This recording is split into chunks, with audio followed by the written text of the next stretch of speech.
부산 한성교회 오늘의 밥 시간입니다. 5월 24일 금요일 오늘의 밥은 사도행전 10장 34절로 48절 말씀입니다. 베드로가 입을 열어 말하되 내가 참으로 하나님은 사람의 외모를 보지 아니하시고 각 나라 중 하나님을 경외하며 의를 행하는 사람은 다 받으시는 줄 깨달았도다. 만유의 주 되신 예수 그리스도로 말미암아 화평의 복음을 전하사 이스라엘 자손들에게 보내신 말씀 곧 요한이 그 세례를 반포한 후에 갈릴리에서 시작하여 온 유대에 두루 전파된 그것을 너희도 알거니와 하나님이 나사렛 예수에게 성령과 능력을 기름 붓듯 하셨음에 그가 두루 다니시며 선한 일을 행하시고 마귀에게 눌린 모든 사람을 고치셨으니 이는 하나님이 함께 하셨습니다. 우리는 유대인의 땅과 예루살렘에서 그가 행하신 모든 일의 증인이라. 그를 그들이 나무에 달아 죽였으나 하나님이 사흘 만에 다시 살리사 나타내시되 모든 백성에게 하신 것이 아니요 오직 미리 택하신 증인 곧 죽은 자 가운데서 부활하신 후 그를 모시고 음식을 먹은 우리에게 하신 것이라. 우리에게 명하사 백성에게 전도하되 하나님이 살아있는 자와 죽은 자의 재판장으로 정하신 자가 곧 이 사람인 것을 증언하게 하셨고 그에 대하여 모든 선지자도 증언하되 그를 믿는 사람들이 다 그의 이름을 힘입어 죄사함을 받는다 하였느니라. 베드로가 이 말을 할 때에 성령이 말씀 듣는 모든 사람에게 내려오시니 베드로와 함께 온 할례 받은 신자들이 이방인들에게도 성령 부어주심으로 말미암아 놀라니 이는 방언을 말하며 하나님 높임을 들음이러라.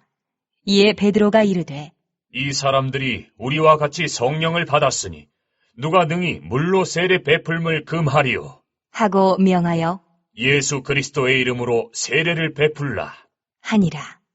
그들이 베드로에게 며칠 더 머물기를 청하니라. 오늘은 베드로가 고넬료의 집에서 복음을 전하는 내용입니다. 34절에 베드로가 입을 열어 말하되 내가 참으로 하나님은 사람의 외모를 보지 아니하시고 각 나라 중 하나님을 경외하며 의를 행하는 사람은 다 받으시는 줄 깨달았도다. 여기서 이제 사람을 외모로 보지 않으신다는 것의 의미는 혈통적인 유대인만 하나님께서 구원하시는 것이 아니다는 뜻이죠. 유대인만 아니라 각 나라 중에도 이방인 중에도 하나님의 택한 백성이 있다는 것을 깨달았다는 것입니다. 복음을 전하면서 베드로는 지금 먼저 자신이 깜짝 놀라고 깨닫는 것입니다. 유대인에게만 구원이 있는 줄 알았는데 이 고넬료와 같은 이방인에게도 구원이 있구나. 베드로가 능력을 행하고 예수님과 3년이나 동고동락을 했지만 여전히 베드로가 깨닫지 못하는 부분이 있고 또 배워가야 할 부분이 있다는 것이죠.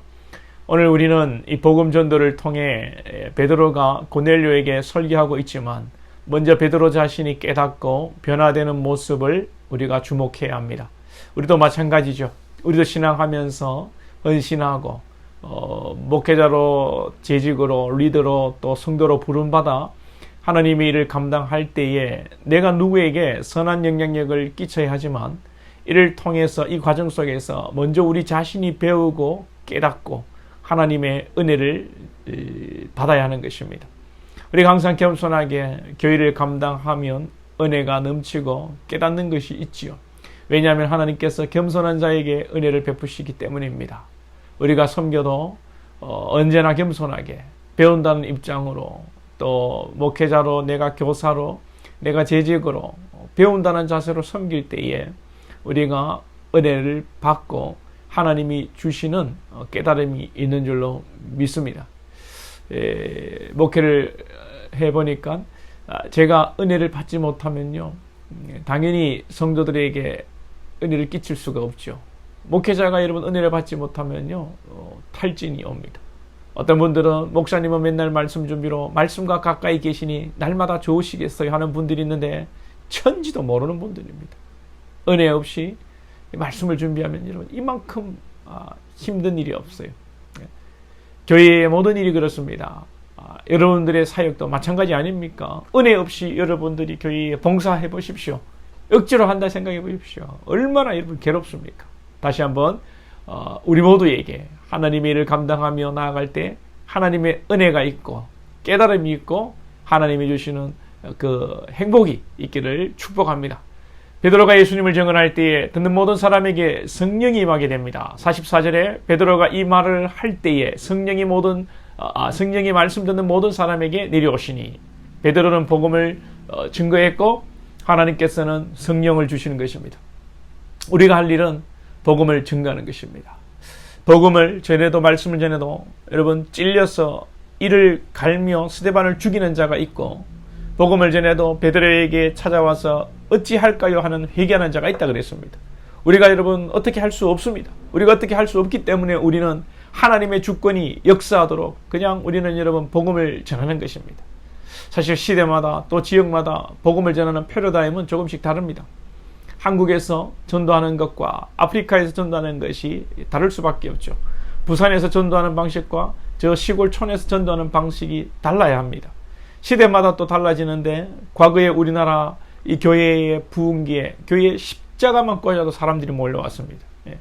제대로 몰려와서 믿었는지 안 믿었는지, 복받기 위해서 종교심으로 왔는지 모르겠습니다만 아무튼 교회는 사람들로 꽉 찼습니다. 그러나 지금은 어떻습니까? 교회가 혐오의 대상이 되고 있습니다. 그것도 그럴 것이 교인들이, 성도라고 하는 사람들이 제대로 못 사니까, 목사부터 제대로 못 사니까, 성도들이 여러분 안 믿는 사람보다 못하니까, 어찌 세상 사람들이 교회를 우러러보고 성도를 존경하고 하나님을 믿으려고 하겠습니까? 수요 기도회 때도 말씀을 드렸는데, 김호중식 팬카페에 기적의 하나님의 능력으로 풀려나게 해달라는 식으로 글을 쓰니, 교회가 여러분 성도가 세상의 조롱거리가 되고 하나님의 영광을 가리고 있습니다. 지금 교회가 부흥하는 것은 부흥이 아닙니다. 수평 이동이 많습니다. 우리는 이 시대에 전도의 패러다임을 관계전도로 빨리 바꿔야 합니다. 전도지를 주고 전도하는 시대가 여러분 아닙니다. 나와 관계 있는 사람에게 전도하지 못하면 교회의 미래는 없습니다. 단순히 교회가 또 재개발되고 번듯한 건물을 짓고 해서 사람들이 오기를 기대한다. 다른 교회에 있는 사람들이 오기를 기대한다. 건강한 교회가 아니죠. 그런데 우리 안에, 사실 제 안에 이런 생각들이 조금 있다는 것을 깨닫게 됩니다. 이제 앞으로 여러분 관계전도, 그리고 기독교인들이 자녀를 많이 낳고 자녀들에게 복음을 전하지 않는 이상 교회에 여러분 미래는 없습니다. 우리 이웃에게, 나와 관계된 자들에게 전도해야 됩니다. 오늘 고넬료가 가족에게 또 친구들에게 전했던 것처럼요. 우리가 이웃에게, 관계 있는 이웃에게 전도를 해야 되고, 또 우리 자녀들을 믿음으로 키워야 합니다. 주일 학교도 여러분 믿지 않는 아이들이 교회에 바글바글 하던 지금 세상이 아닙니다. 주일 학교가 사라져가고 있고, 그래도 우리 교회는 또 이렇게 주일 학교 아이들이 있어서 너무나 감사하죠. 그러나 또 우리 자녀들 신앙전수 바로 하는 것 중요합니다. 우리 자신이 날마다 말씀으로 은혜를 받고 깨닫고 복음을 증거하는 자들이 될 수 있기를 축복합니다. 기도드리겠습니다. 하나님 아버지, 참 어려운 시대를 살고 있습니다. 어려운 시대를 또 자초한 것이 교회 스스로요, 목회자요, 성도임을 고백합니다. 주님, 우리의 죄를 용서하여 주시옵시고, 우리가 우리 주변에 관계된 사람들에게 우리 자신이 그리스도인으로서 바르게, 의롭게, 진실하게 신앙함으로 그들에게 복음을 증거하고, 또 우리 자녀들에게 말씀을 잘 계승함으로 주님, 우리 사랑하는 부산 한성교회와 또 예수를 믿는 지교회에 있는 우리 권속들을 축복하사 우리들을 통하여 이 마지막의 때에 교회가 어려운 가운데 있지만 마지막에 그루트교와 같이 남겨둔 교회들이 되게 하시고, 바르게 무릎 꿇지 않는 7천의 용사처럼 하나님, 어려운 시대에 하나님이 기뻐하시고 들어 사용하는 교회들이 될 수 있도록 축복해 주시옵소서. 예수님의 이름으로 기도하옵나이다. 아멘.